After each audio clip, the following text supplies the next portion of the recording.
All right, so here we go. Welcome back. We are on Law 14 of the 15 Invaluable Laws of Growth. And I hope that you guys had a chance after our meeting last week talking about mentoring and coaching to really think through some of that and maybe make a move. One of my clients told me that someone reached out to her about being a mentor, and I know that person was on this call last week. So I said, well, they have some rules around finding a mentor. So make sure that they're not there just to feed off of all of your wisdom and not provide anything of value in return. So whether it's mentoring or coaching or a combination of both, make sure you're reaching out to people that can help you get to the next level. Get to the next level, right? You don't want to overshoot that. It's not that I can't learn from Tony Robbins, who owns 100 companies worth $80 billion. But, if I was going to say, where do I go from where I am today? I'm not going to ask Tony that question. I'm going to find someone who's a level ahead of me and let them get me to the next level. So I really love the law of modeling, which was our law last week. So the law of expansion says that growth always increases your capacity. And so we want to learn, how do we increase our thinking capacity? Because most of us don't really know what our personal limits are, because frankly, we just don't test them that often. And so we get into that comfort zone. We look for that homeostasis. We've talked about that before. And we try to keep things the way that they are. And if we decide to grow, maybe we push it a little bit. But most of us don't know what our potential is because we've just never pushed ourselves to our limits really in any area of our life. So if we want to grow and increase our capacity, we have to change the way that we think. So he says, stop thinking more work and start thinking what works. Okay, that quote, a mind once stretched will never return to its original shape. That's in the book, and we're going to be talking about that today, and that's the truth. But stop thinking more work and stop thinking what works. So I want to read you guys this. This is on page 228 of the 15 Invaluable Laws of Growth. John says, being a high energy person, I worked hard and kept at it for long hours. But I knew that I wasn't as effective as I could be. I realized that the problem was that I valued effort over effectiveness. I was doing a lot of things instead of the right things. My to-do list kept getting longer, but my impact wasn't increasing. I realized that I had to change my thinking. I looked at everything I was doing and started to ask myself, what works? What works? And I think that many of us have had that experience, and maybe you have in your business, that in order to be more productive, make more money, sell more homes, whatever it might be, you start doing more, right? Adding things to the to-do list, working longer hours, just keeping at it.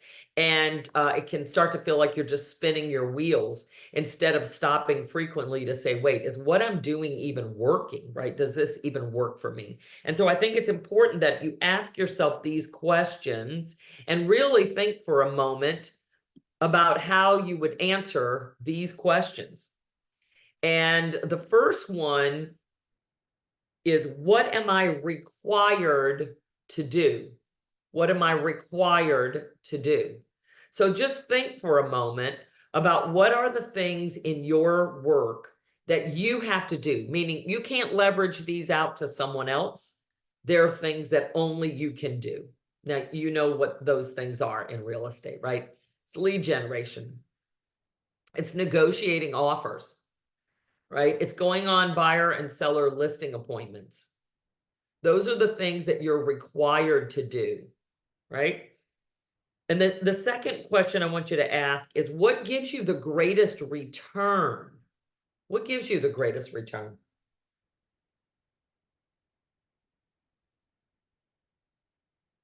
It's probably those same things. Probably those same things. if you were building a team, one of the things you'd be required to do is build your talent bench. I did a training with the Maxwell team on Saturday. The tools that they continue to create are just mind-blowing. But we now have the ability to create a benchmark and help people that are in positions of hiring, whether it's, you know, the hiring department, the HR department, or you if you're building a team. We have the ability to create a benchmark for you based on any given position, and then utilize that benchmark to create a report that you can use with questions to ask the person you're interviewing to make sure that they match up to that benchmark. It's mind-blowing, the way the technology's been created. But let's say you have a position you want to hire for, and there's someone you know that fulfills that position at a high level.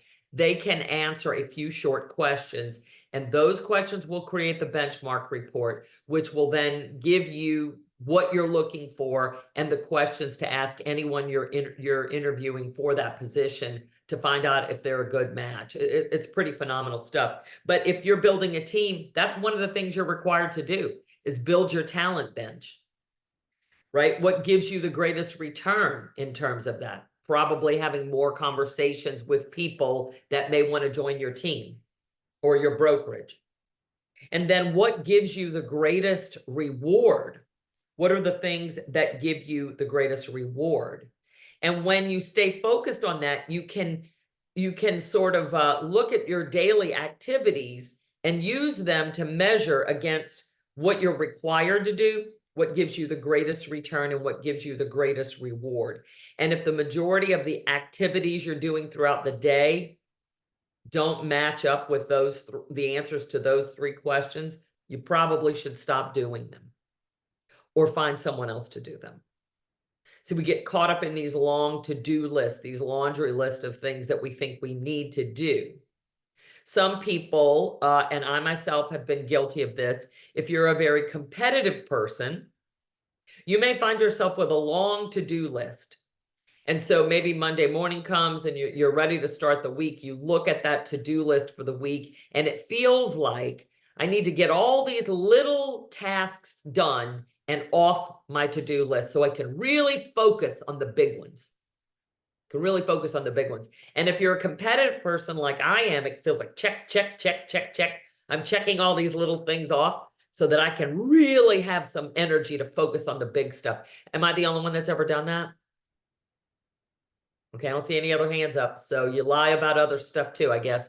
But you know, that's a danger. That's a danger because you know, obviously 8 times out of 10, based on the 80-20 rule, those little things on the to-do list are not the things that you're required to do that give you the greatest return or the greatest reward. So let's use those to focus our attention, right? It's not about more work, it's about what works. All right. The second one is stop thinking, can I? And start thinking, how can I? Stop thinking, can I do this, right? Can I, the question itself imposes limitations, right? There are inherent limitations because that's coming from a place of doubt. I don't know if I can. Can I? I don't know. But when you think, how can I? There's an underlying assumption that there is a way, you just have to find it. So the next time you find yourself thinking, I don't know if I can do this, you know, the answer is probably from a subconscious level, no, you can't. But if you think, how can I do this? It taps into a different part of your brain, a part of your brain that's resourceful. And remember, it's never about resources. It's not about more time, more money, more technology, more people. It's not about those things. First and foremost, it's about resourcefulness. How can I get this done? How can I find the right people? How can I manage my time more effectively to be able to get this done? How can I save money in one area so that I can spend it in another? How can I utilize the technology that I already have more effectively? No perfect technology out there. How can you use what you have first, okay? So the most common reason people do not overcome the odds is that they just don't challenge them enough. I said that at the beginning. We often just don't really test ourselves. We don't move too far beyond the edges of our comfort zone. And there are very good reasons for that, right? The fact of the matter is that our brain is like our body. It's always seeking balance. It's always seeking homeostasis. It's always seeking the same, right? So we've talked about this before. It's why you sweat when you're hot and why you shiver when you're cold. Your body is always trying to get back to 98.6 degrees. That's where it needs to stay. If it goes too far above it or too far below it, you're dead. You're dead. And so this is just how we're wired. There's nothing wrong with it. It's how we're wired. We must recognize that if we're going to achieve more, if we are going to reach significance, not just success, but significance, we've got to be able to move way beyond the edges of our comfort zone. So you've all heard the question, what would you attempt if you knew you could not fail? We've all heard that question. I believe it was Robert Schuller. We've all heard the question, and it sounds good and fluffy and airy-fairy, but honestly, have you really thought about it? Because most of our limitations are based on our lack of belief, not our lack of ability. It's just that we believe that we can't. So most systems in nature are constantly readjusting to correct their direction toward the goal, right? So that's your body temperature.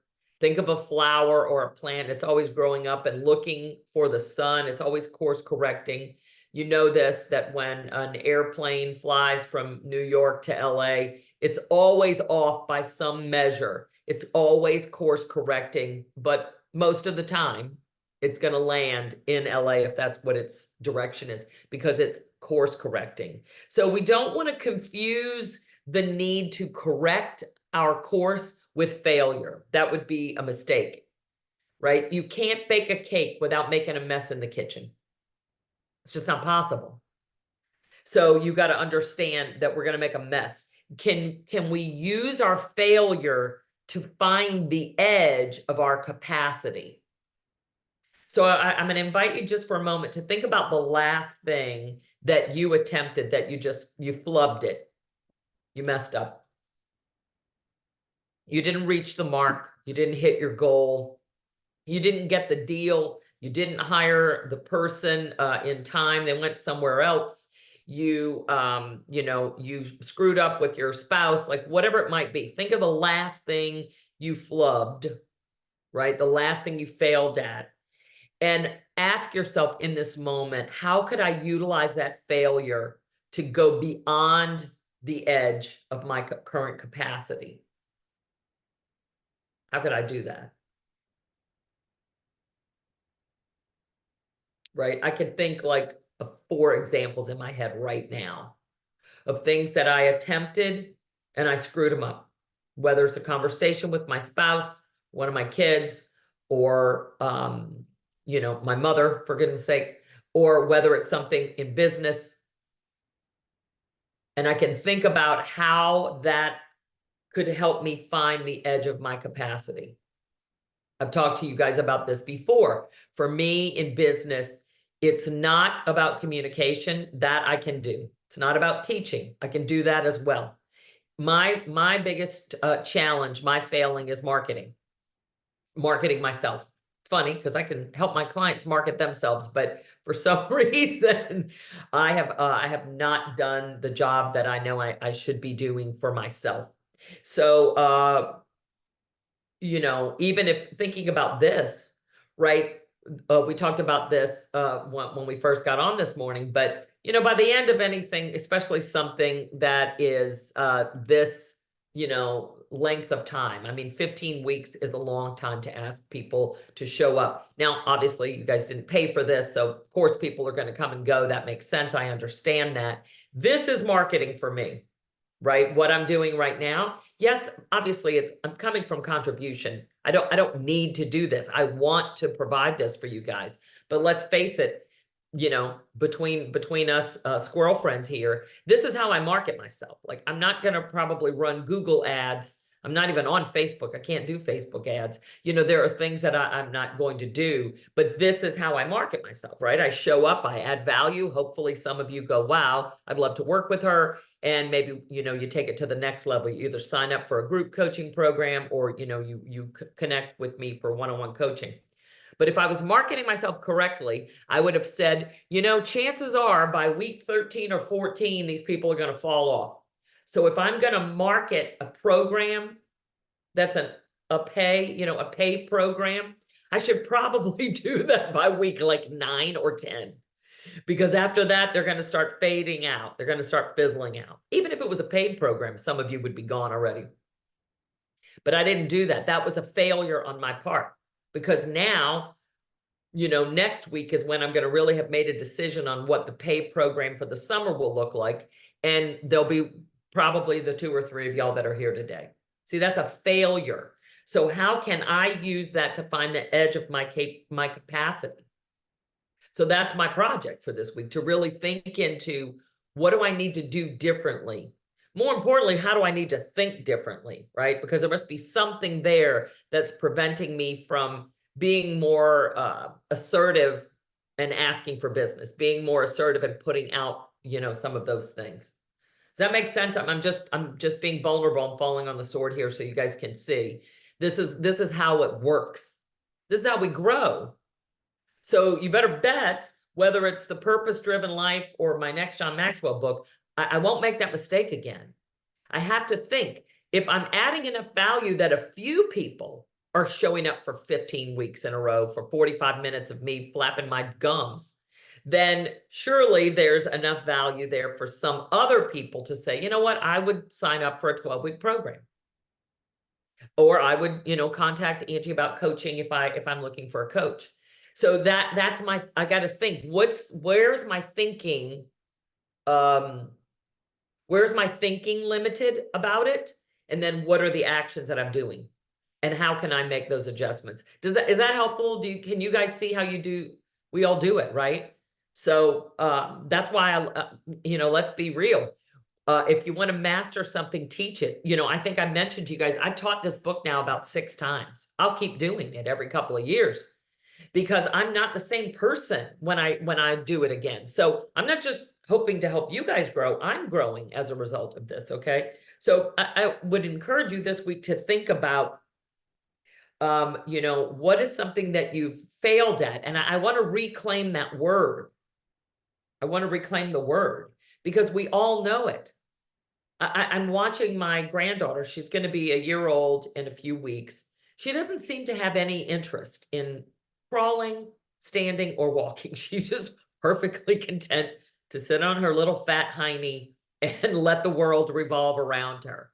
But my daughter, you know, will send me videos. She gets her to stand up and her little fat legs are like, you know, spread eagle, and her eyes get really big, and then she immediately sits back down. She's going to have to do that many, many more times.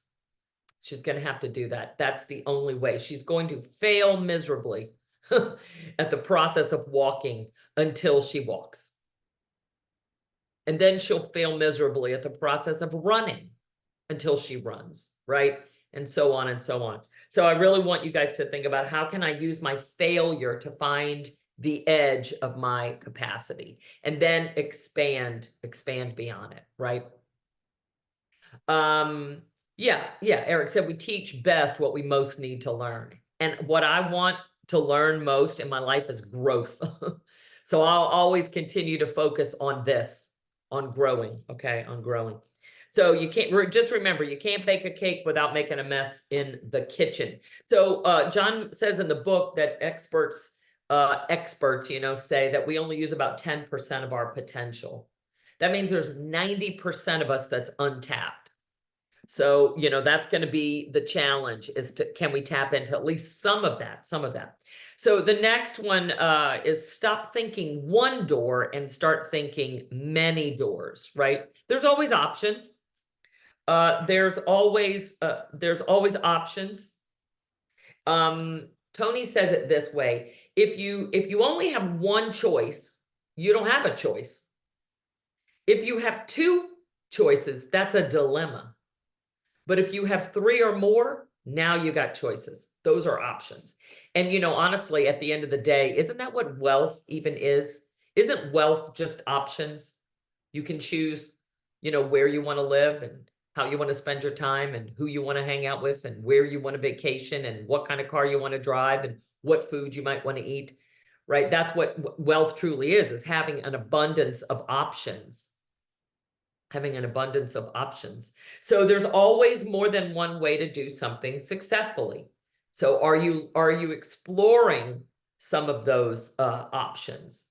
The odds of arriving anywhere increase with creativity and adaptability, or what we talked about earlier, resourcefulness, right? We've got to get more resourceful.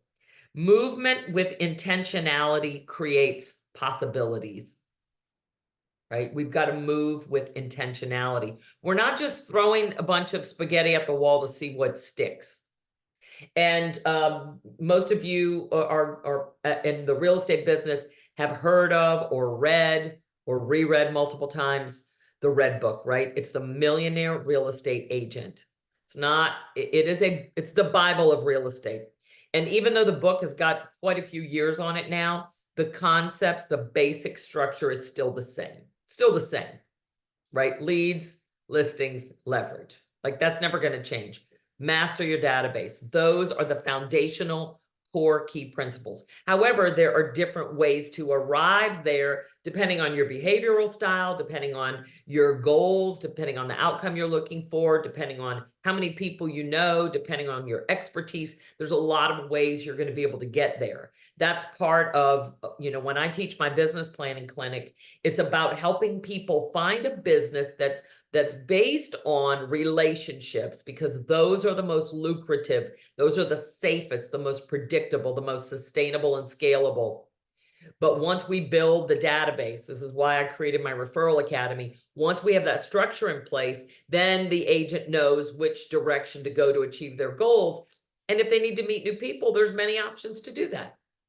If they need to change their average sales price, there's options to do that.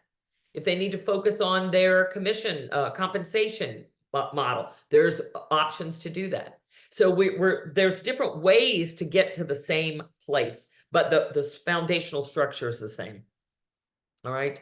Failures and setbacks can be great tools for learning. We've already talked about that. Let's reclaim the word failure. Let's embrace it. We all know it's a part of life. We all know that it is. So I don't know why we run from it. And then you'll hear people, even people like Gary Keller, fail fast, fail forward, fail often, however the thing goes. And we all like it. It's a poster. We hang it on the wall. And then the minute we think we're failing at something, we panic. We don't want anybody to know about it. We beat ourselves up, oh, how could I have done this? So it's like a platitude, it looks great on that poster. It's like that cat just hanging there. But then we don't really mean it. So I really want us to reclaim it, because I don't know about you, but there are some pretty epic failures in my life that if I hadn't made them, I wouldn't be where I am right now. And so I'm not saying I want to, fail the rest of my life. I mean, I'd love to get to that place where I'm achieving success and significance in certain areas. But then once I do that, I'm going to go fail at something else, so I can learn something new. Knowing the future is difficult, controlling the future is impossible, right? So the only control we really have over the future is the actions that we take today, because that's what forms our character, and that's what is going to give us the results, either the ones we want or the ones we don't want. It's really just outcomes, right? There's really just outcomes. Knowing today is essential. Controlling today is possible, right? We can only control what happens today. And so that's why we're always teaching this. Every day is a new day. We got to focus today on what matters. For realtors, I'll go to my grave on this one. It's about 4 days a week. You need to time block about 90 minutes in the morning to tend to your lead gen, your phone calls, your pipeline, touching base with people, calling around to get people to come to your open house, whatever it is. 4 days a week, about 90 minutes. That's about all you really need. Now, if you were trying to do 40 million in production and your average sales price was not $1 million, you might need more than 90 minutes. But most of you, excuse me, are going to need about 4 90-minute time blocks a week. That's it. That's it. That's how you control today. And then, of course, you know, your day starts the night before. Are you getting good rest? Are you getting up and doing the things you need to do, whether it's moving your body or you know, doing your prayer meditation, like whatever that morning thing is. That's they say win the morning, win the day, but I say it starts the night before, right? We've all had the morning after. So what are we doing to control today? And then he says success is a result of continued action filled with continual adjustments, course correcting, just like the airplane, course correcting the whole way. It was Oliver Wendell Holmes who said, man's mind, once stretched by a new idea, never regains its original dimensions. And that's part of what this is. This is why our minds are continuing to expand every time we do something like work through a book like the 15 Invaluable Laws of Growth. We're just constantly going back again, because we're going to be in a different place. We're going to hear something a little bit differently. It's going to touch us, you know, in a different way. Just like you mentioned, Lulu, it's like, just keep coming back to it over and over again. Any great book, any great text, any great teaching is going to allow you to study it forever and continue to grow. And that's what I think something like this is. If I think back to the first time I did this, I think I got certified with the John Maxwell team maybe in 2006. No, it wasn't 16. Maybe it was 18, whatever year it was. And I did this the first time with a group of people in my home. And I think of all the times I've done it since then and how I've watched the people that have participated in this who really embrace it and want to grow, they grow. And so sometimes they come back and do it again and they're a new person, right? Just like I am, just like you are. So let's talk about how to increase your capacity for action. Number 1 says, stop doing only those things you have done and start doing those things you could and should do. Things you could and should do. All right. He talks in the book about the 3 levels that someone goes through to become a master in a trade. They start as an apprentice, then they become a journeyman, and then they're a master. So whether it was, you know, a trade in days of old, maybe you were a carpenter or a mason, or maybe you were a sculptor or a painter, you started out apprenticing to someone who was already a master. So you learned from them. But step 2 was you had to become a journeyman. And that meant you had to go somewhere else and get some additional training from someone that wasn't the first person who trained you, right? You took the journey to learn from other masters as well. And then finally, you incorporate all of that and you yourself become a master. And what's beautiful about that is then the process starts all over again. Because if you're a master, then you're going to apprentice someone else who becomes a journeyman, who then becomes a master. Think about every real estate team or every real estate brokerage. Imagine if, as a new agent, you came on board and you learned from people that had already accomplished whatever it is you're trying to do. Okay, they have to have had success.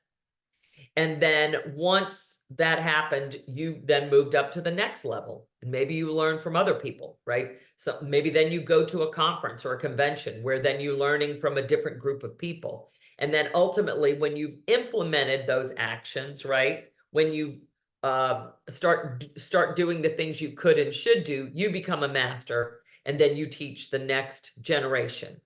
Like that would be amazing. I would love to think about a real estate team, for example, or a real estate brokerage that was their process. You know, when you come on board, you've got beginner's mind. We've talked about that before. Even if you've been doing it, like come in to do some of our training. We'll you know, resource you with some of these things. And then, you know, we're going to ask you to go out, learn from some other people. We've got maybe some videos, or you're going to go to a conference. And then when you get really good at it, you teach it, right? Just like we said, we teach best what we most need to learn. The reason I'm doing what I'm doing today is because when I was a new agent and I left that traditional brokerage and moved to one that had training, I said, look, there are books to teach you how to do this. I'd like to learn how to do it. So I just taught the classes. One thing led to another. So stop doing only those things you have done and start doing those things you could and should do. So remember that expansion requires leaving our comfort zone, and making mistakes is a sign that you're actually doing something, right? If you're not ever making any mistakes, you're not trying anything new. We know that. You're only doing what you know how to do, and you're doing it over and over again. If you're not hitting your results with those activities, then it's time to start something new. Number 2 is stop doing what is expected of you and start doing more than is expected. Start doing more than what's expected. John Maxwell at our last conference in March taught a whole lesson called Get Out of the Pile. Get out of the pile. And so those of you in real estate know there's a big old pile of realtors out there. I think there's like whatever, 1.4 million of you. However many there are in your local board, you know, there's a bunch. There's hundreds, or maybe there's thousands, depending on how big your town is. But it's a pile of people. You got to do more than is expected if you want to get out of the pile.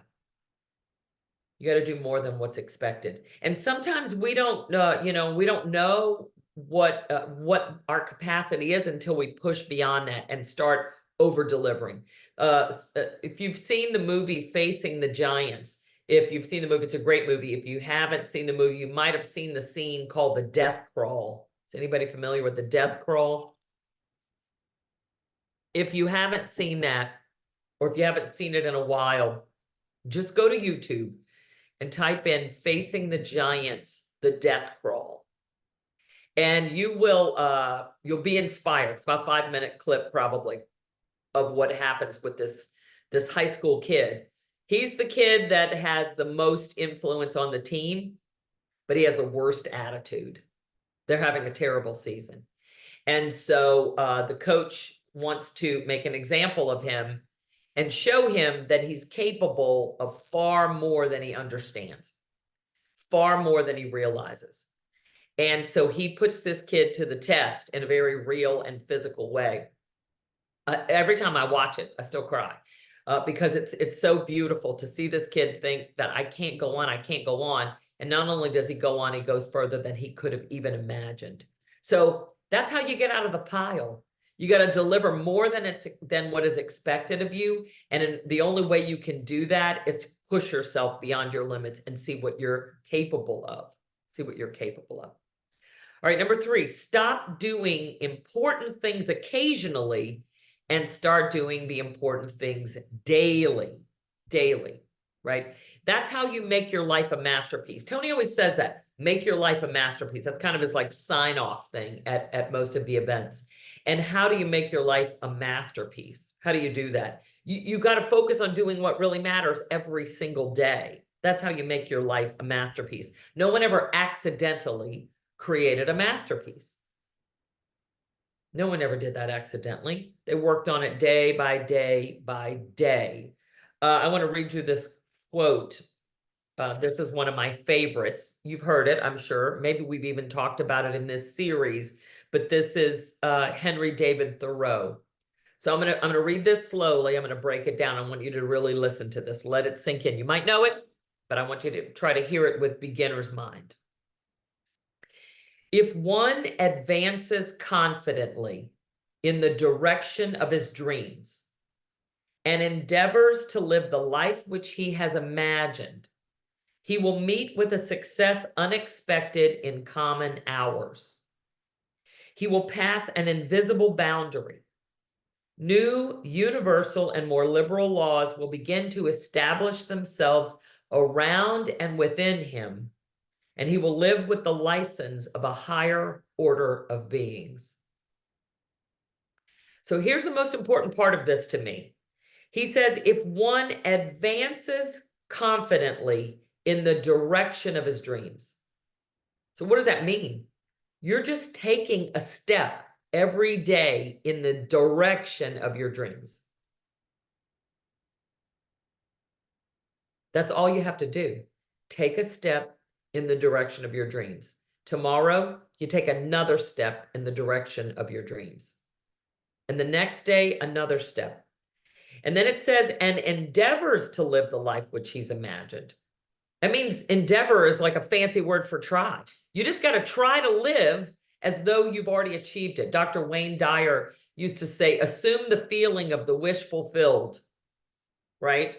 Imagine that you're living the life that you truly desire. That's what you have to do. That's what I have to do. Every day, take a step in the direction of my dreams. Every day, do my best to live as though I've already achieved the life of my desires. And if I do those two things, take a step that's advanced confidently, just in the direction of my dreams. And if I endeavor to live that life I've imagined, that's the two requirements of you and me. If we do those, then we meet with a success unexpected in common hours. That's when we pass through the invisible boundaries and new universal and more liberal laws establish themselves within and around us. It's almost like a miracle. It's like a miraculous thing starts to happen. The rest of the people that are trying to figure out why they can't achieve what they want to achieve, look for somebody to blame, refuse to move beyond their comfort zone, avoid failure at all costs. The rest of those people, they are still held to the regular laws, right? Cause and effect. But you and I, if we do those two things, take that step and try to do our best to live as though we've already achieved it, we're not even bound by those laws anymore. It's like the universe opens up and we can do magical, miraculous things.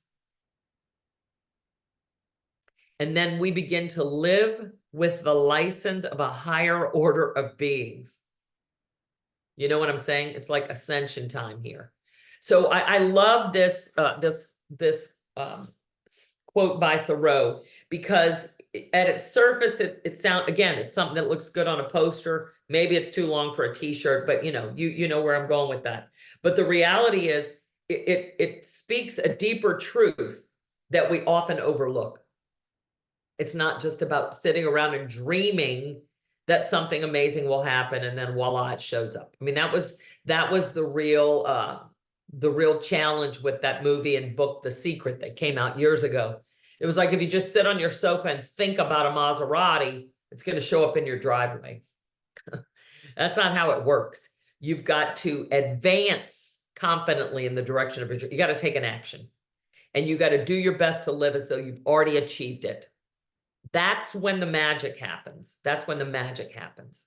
That's the seek and you will find. That's the knock and the door will be open to you. That's what those things are. Okay, that's where that comes from. So I love that. So do what's important every single day, because we don't have time to waste on things that are unimportant. All right, so let's talk about a little bit of homework here. If you've got the book, I want to go to page 241. If you don't have the book, no worries, because I'm going to give you this. I'm going to give you this to think about. And I want you to realize this, that if you want to expand your capacity, when you expand your capacity, you expand your impact. You absolutely will expand how much impact you have on the world. Impact is one of my top 3 core values for my business. I want to have an impact, right? I want to make a mark. I want to make a difference. I want to create a situation in people's lives that they understand that 90% of their potential is untapped, and with the right prodding, pushing, pulling, shoving, kicking, dragging, inspiring, educating, all of those things, they can tap into some of that 90% that's unused. So if you expand your capacity, you will expand your impact. I'm able to help people a lot more today than I could in 2011 when I started this, because I keep expanding my capacity so I can expand my impact. So your impact is a direct function of your capacity, right? You can only give what you have. You can't pour tea from an empty cup. What are you doing to nourish yourself? What are you doing to fill and refill your cup? How are you growing? How are you nurturing yourself? How are you taking care of yourself? Because your impact is a direct function of your capacity. Expand your capacity, expand your impact, right? And there is nothing in your past that determines your future. Nothing. It doesn't have to. I've said it before. Your past does not equal your future unless you live in it. I was listening to Joyce Meyer. You may be familiar with Joyce Meyer. I love her. She's like, she's the most no-nonsense old lady. I swear, I love her. I love listening. She makes me laugh every day. But she says, you know, sometimes I just want to tell people, get up off your couch. Stop feeling sorry for yourself. Go do something. Do something, right? So there's nothing in your past that determines your future. There's another great YouTube video. You guys may have seen this. It's Bob Newhart, and it's called Stop It. If you haven't seen that one, I used to show that when I would teach, teach classes. If I teach like the business planning clinic and we get to the budget model, or if I'm teaching my seller class or buyer class and we get to, the marketing plan, what you actually have to do to build a business. And people are like, but you don't understand. I don't have the money. I don't know how. My technology doesn't work right. My database is a mess, whatever the stories are, right? So that's the past of your business. It does not determine your future.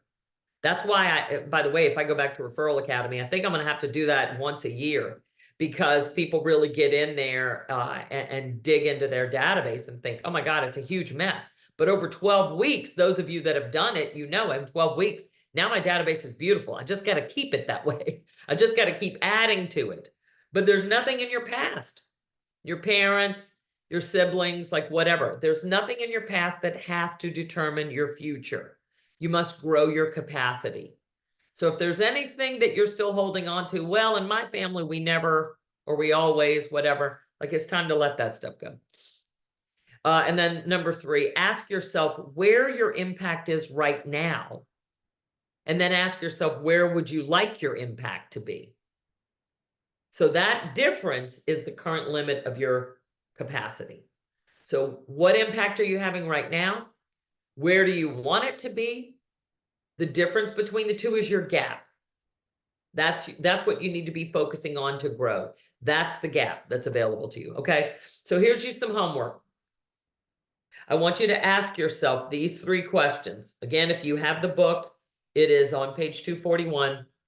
But ask yourself, if I knew I could not fail, what would I attempt?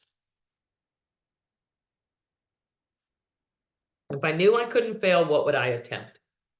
Now, you can ask that in a grand existential way, or you could ask it in a small, like something I know I need to do today way. If you knew you couldn't fail, what would you attempt? And I'm going to add a part B to that. Ask yourself that question in terms of lead generation. Whether you're looking for buyer and seller leads or agents to join your team, ask yourself the question, if I knew I couldn't fail, what would I attempt? So you're going to have 2 answers. Second question, if I had no limitations, what would I like to do? If you had no limitations, what would you like to do? And I really want you to think about it and write down the answer. And then the third question is, if finances were not an issue, what would I be doing with my life? If finances were not an issue, what would I be doing with my life? Okay. Maybe you want to think about the purpose-driven life and do that with me for 40 days this summer. It's a commitment because it is every day for 40 days. But hopefully, if Mr. Rick Warren is everything I think he is, at the end of 40 days, you're going to know, what on earth am I here for? Right? So if finances weren't an issue, what would you be doing with your life? I'm not saying you're going to quit what you're doing and go run off and open a bed and breakfast. But I am saying there's probably something that you could be tapping into with some of your energy and some of your resources to help feed what you're currently doing. All right. I had a conference call on Friday with the people at Operation Underground Railroad. And if you've been around me any amount of time, you know that is the organization that I support. And I tithe to that organization in addition to my church, because the work that they're doing to end human trafficking is, for me, the most important work that we need to be doing right now. A lot of important things. You have something that is on your heart. That's the one that's on my heart. And so I had a call with one of their folks on Friday, and we talked about ways for me to be able to have more impact with OUR than just the money that I'm sending them. And so that's an educational thing, allowing other people to be able to support OUR, bringing awareness. And I told her it's really important for me to get my people's attention. It's got to be closer to home. Because OUR's biggest challenge is that people don't want to hear it. They put their fingers in their ears because they cannot conceive of people being forced into human trafficking for sexual slavery or even for work. We can't allow the thought that little children, right? And the reality is that human trafficking is eclipsing the drug trade. Because you can only sell a bag of cocaine one time, but you can sell a little 10-year-old girl 10 times a day. And so it's much more lucrative than drugs. And so I said, but I got to bring it closer to home, because a lot of people are going to tune it out because they'll think, oh, it's something that's happening in these other third world countries, and these kids are kind of born into this. But the reality is that a lot of the trafficking that's happening in this country is not just due to the borders being wide open, but that is happening. They're bringing children in that are being used as sex slaves in this country. But it's the online. And so the most susceptible right now in our country are kids that are struggling with their sexual orientation or their gender, if they're struggling. And you know, why are so many kids doing that? Because it's everywhere, it's all around. But those are the kids that are most susceptible to being trafficked, because they're confused. So they're looking around on the internet, and whether they're, you know, gay or lesbian or gender confused in any way, they're the ones that are getting plucked. And so anyway, we talked about how can I make this all more accessible. So they created a QR code, and I'll have my own landing page. That's what they're working on now for OUR. So that if you scan on my business card, I have a little QR code that goes to my Linktree. If you're not familiar with Linktree, it allows you to put all of your contact information, your website, and all your social media channels on one thing. Linktree is free. But now I'll be able to add a link to my OUR page, so that instead of me just talking about it, you could go learn more about it. You could watch some videos to help you understand what you need to be on the lookout for with your kids and grandkids. You can donate money if you choose, right? So this is something that I want to do with my life in terms of impact. That's for me. You got your thing. I don't know what your thing is. Something is on your heart that you want to be more a part of, right? So if finances weren't an issue, what would you be doing with your life? Well, the truth is, maybe you can do something about that without quitting your job. I'm not going to stop coaching. I'm going to use this platform to bring more awareness to this evil. So does that make sense? I really want you to be thinking about this. Like we got to use our platforms for good. So whatever your thing is, I promise you, I was just thrilled to know that I can collaborate with them to have a greater impact. I'm expanding my capacity, and I'll be able to have a greater impact and save more children. And you know, what more can I ask for? I get to do the work that I love to do with the people I love to do it with. And then I get to share some of my resources and I get to share my resourcefulness to make a greater impact in the world around me. Like, I mean, that's what I wouldn't change this life for anything. So that's what I want you to be thinking about, right? And then number two, the second part is, I want you to really just take your calendar and sit down for 15, 20 minutes. And I want you to go back over the last 4 weeks. And I want you to just look, how have I been spending my time? How have I been spending my time? And how much time have I been spending on different things? And I want you to look and ask yourself, give yourself a grade from A to F. Right? What are the things I've been doing that would get me an A? And how much time have I spent in that arena versus the C, D, or F? And really ask yourself, am I doing the things that are going to increase my capacity, or am I doing the same old things I've always done because they're easy, because they're comfortable, etc.? All right, that's your homework. I hope you'll take me up on it. All right, next week is our last week. Law 15, the law of contribution. The law of contribution. Eric says he's trying to figure out how to use a brewery as a lead gen tool for real estate. Well, I can help you with that. I'm your coach. Let's talk about that. Okay, next week is our last week. I hope you guys will think about joining me for the Purpose Driven Life maybe this summer. That would be a 5-week, but it's 40 days. That means you got something to do every single day, but we'll do it for 5 weeks. That is a passion project for me. And then I'm going to put out a poll, if you will, through email to ask you guys what is the next John Maxwell work you'd like to go through with me. I'll do something like this again. It may not be 15 weeks because there may not be 15 chapters, but whatever it is, we'll do it.